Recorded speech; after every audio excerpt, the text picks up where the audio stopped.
আজ আমরা জানবো ভগবান কৃষ্ণের জীবন থেকে নেওয়া এমন 5টি শিক্ষা যা আজও আমাদের জীবনে কার্যকর।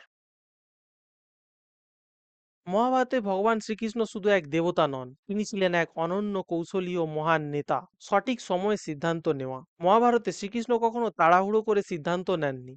তিনি পরিস্থিতি বিশ্লেষণ করে সঠিক মুহূর্তে পদক্ষেপ নিয়েছেন। বাস্তব জীবনের প্রয়োগ কি? ব্যবসার বিনিয়োগ বা বড় সিদ্ধান্ত নেওয়ার আগে ভালোভাবে সময় নিয়ে বিশ্লেষণ করুন, তাড়াহুড়ো একদম করবেন না। কূটনীতি শক্তির ব্যবহার। কুরুক্ষেত্র যুদ্ধ শুরু করার আগে কৃষ্ণ বহুবার শান্তির চেষ্টা করেছেন। এটাই তার কূটনীতির দক্ষতার প্রমাণ।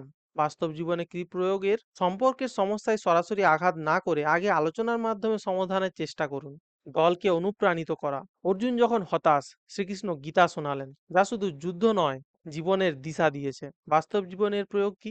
ব্যবসা বা টিমে কাউকে মনোবল হারাতে দেবেন না, সঠিক কথা দ্বারা অনুপ্রাণিত করুন।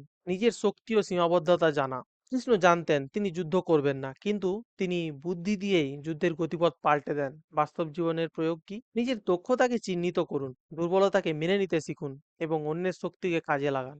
ন্যায় ও উদ্দেশ্যের প্রতি দৃঢ় থাকা। শ্রীকৃষ্ণ সবসময় ধর্ম রক্ষার জন্য কাজ করেছেন, এমনকি কঠিন সিদ্ধান্ত নিতে হলেও। বাস্তব জীবনের কি প্রয়োগ? ব্যবসা বা সম্পর্কের ক্ষেত্রে মূল নীতির সঙ্গে কখনোই আপোষ করবেন না। কেমন লাগলো আপনাদের এই ভিডিওটি? শেষের পয়েন্টটা যদি বুঝতে পেরে থাকেন তাহলে অবশ্যই কমেন্টে জানাবেন, এবং না বুঝতে পারলেও কমেন্টে জানাবেন, এবং ভিডিওটাকে লাইক করে চ্যানেলটাকে অবশ্যই ফলো করবেন এই ধরনের ভিডিওর জন্য। ধন্যবাদ।